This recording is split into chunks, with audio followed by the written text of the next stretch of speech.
and welcome to this week's Hippie Hyena. So this week, I thought we'd take a look at this video by a total insane right-wing nutjob called John Doyle. John Doyle generally puts out some pretty reactionary, racist, homophobic, and pretty much fascist content. But I thought this video he put out was very interesting for a number of reasons, so I thought we should take a look at it. Let's jump in, shall we?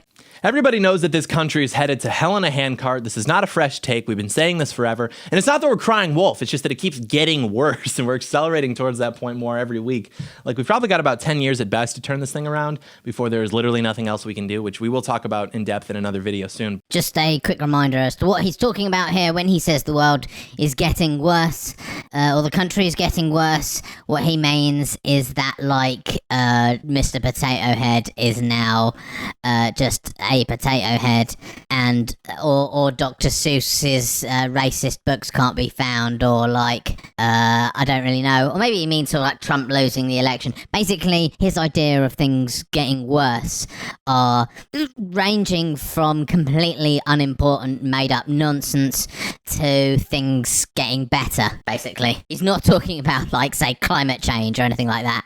I want to outline something that is somewhat instinctual, should be somewhat self-evident, but that people still tend to overlook anyways, especially within the context of political discourse and political solutions. And that is simply the way we go about solving problems, because obviously what we're doing now is not exactly working, and the frustration is always, well, we're just not doing it correctly. That wasn't real conservatism, literally identical to, well, that wasn't real communism. Those two things aren't the same at all. I mean, I'm not a communist, but I have a lot more sympathy for them than I do for people who have John Doyle's perspective.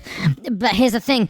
Communism, by its very nature, definitionally, is stateless. Now, please point me towards a stateless country on the planet, in the history of the planet. It might be that you could make the argument that communism isn't possible, but unless it's a stateless society, it ain't communism. By definition, that's what communism is, what it means. Conservatism, on the other hand, just means conserving the status quo. And it's hard to point to pretty much any society that doesn't, to a certain extent, try to conserve the status quo, in a sense, because the people in power obviously usually want to stay in power, so they try and perpetuate the system that enabled them to gain power and keep it.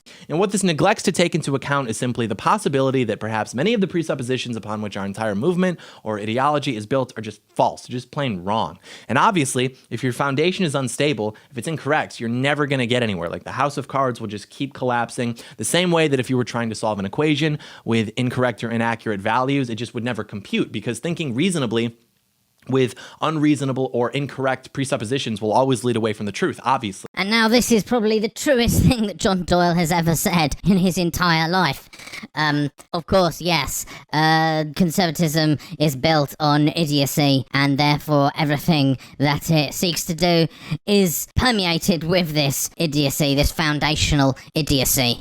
But before you think he's going to turn over a new leaf and join the good side, let me just reassure you he's absolutely not. But what he is doing is admitting that this is the case. And that's interesting, because what that means is there's absolutely no way he would have admitted anything remotely like this if there was any chance that he could manage to keep this grift going. If they could keep this grift going. So in a sense, what this is a confession of failure, a failure of their worldview to match everyday people's experience in any sense. Right now, we are in a position where there are transnational megacorporations that have more power than the state. These corporations are run by woke oligarchs who want to and do successfully profit from the degeneration of our society. Apart from the whole woke nonsense and degeneration gibberish, he's absolutely spot on here. Now, the thing is, why this is interesting is because it demonstrates that they've had to concede intellectual ground. You know, their economic policies and political ideology in terms of a practical application just doesn't really hold any water, you know, and they know that. So they've had to sort of retreat back into nonsensical culture war nonsense. But in terms of assessing the reality of what's going on now, he's kind of giving up the whole game. He's kind of just accepting defeat and waving the white flag. They also largely have control over our government so as to destroy small businesses, perspective or actual competition, etc. Sometimes this is what's referred to as state capitalism or corporatism, or in other words, not true capitalism. This is clearly a no true Scotsman fallacy, because it is true capitalism. It's the inevitable outcome of capitalism, as predicted by anyone sane for the last 200 years. This is exactly what capitalism leads to. It's inescapable. It's unavoidable. It is capitalism. Money and power naturally coagulate into smaller and smaller groups of the haves, while the have-nots get less and less and less, and the people can use that money and power to influence maintaining their money, power and influence, and it forms a feedback loop that is inescapable unless something intervenes. It's specifically what the left have been arguing to solve this entire time, and what the right has been arguing to allow to continue. So why does this happen in the first place? Well, because as the ANCAP will happily tell you, businesses have an incentive to maximize market share and profits, all that good stuff, and the logical consequence of a corporation gaining enough wealth and market share to where it's more powerful than the state is simply for it to weaponize the state by buying it so as to maintain that position of wealth and power. This is exactly what's happening now, so what's the solution? Well, just go back to the free market so it can happen again? Like, how are you even going to do that in the first place when now the elites own your government? You're not. The natural cycle of total free market capitalism has progressed in front of our very eyes, and we are confused by this because we've been spoon-fed decades of capitalism equals good propaganda, and it is. No one's saying it's not. No one is making the argument that, like, markets are inefficient. Literally you did. Literally you just made that argument a second ago. You know, this is the sort of bizarre situation that the right has ended up in that just makes no sense whatsoever. They've had to acquiesce the truth again and again and again. They've been pushed back into this quarter where they're believing just absolutely bizarre gibberish, like just total self-contradictory nonsense. So he's like expressed how capitalism is broken, why it's inevitably going to break in this way, why it is the cause for virtually all of our problems in this system, and yet somehow it's good. I mean, they used to say that the sort of these sorts of outcomes were like they were because capitalism was good, therefore these outcomes were good, or that, you know, basically it's another way of saying that poor people deserve it, rich people deserve to be rich, and so on, that kind of stuff. But as the rich get richer and the poor get poorer, and there's lots more of the poor than the rich, and the poor are facing this unpleasantness on an everyday basis, that argument kind of becomes really obviously wrong, more obviously wrong than perhaps any other argument that the right make, and especially to the people they're hoping will vote for them. So they're sort of left in this funny position where they're telling those people what they want to hear, i.e. the truth that capitalism sucks and so on, but then also trying to package that in a conservative framework in order to sell maintaining the very issues that are causing these people trouble back to them. And therefore, like, the packaging doesn't match the interior. It literally doesn't make any sense. It's like you're buying a freezer and then when you open it up, there's an oven inside, and they're trying to tell you that, oh yeah, we definitely want to use this oven to cool things down. You're like, what?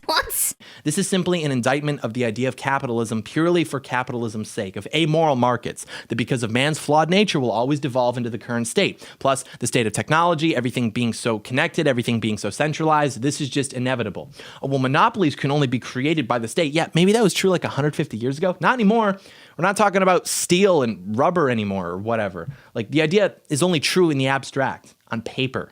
Nowadays, the only thing that could prevent a monopoly is the state, if its allegiance were, to small businesses and to the American people, but it isn't because it's been bought out by the elite class because there's such a huge disparity between the power of these corporations and the power of the state.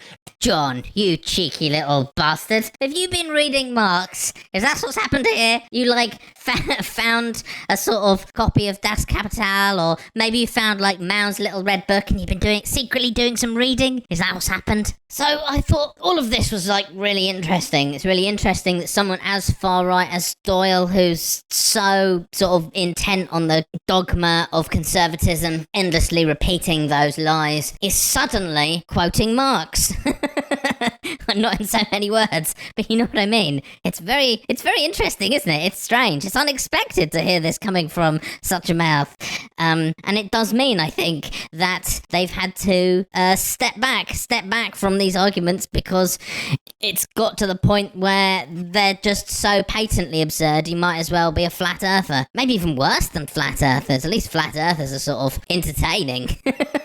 But here's the thing. Here's where it gets to like the real rub, I suppose, is that when conservatives or right-wingers start criticizing capitalism, that is really when you should start feeling nervous about what they're planning to do next.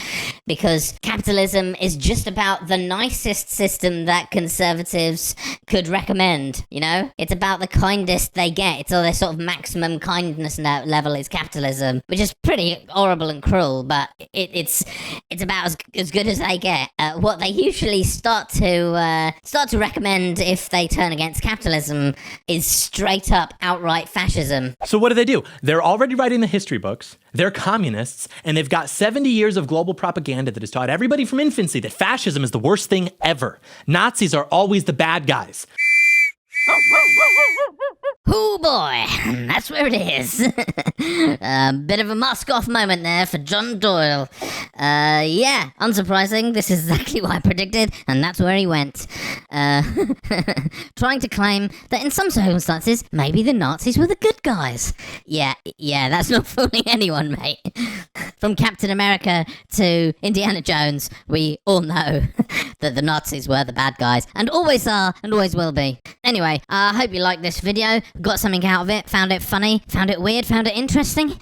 Yeah, I certainly did. Look after yourselves and each other. Hippie hyena out. Goodbye.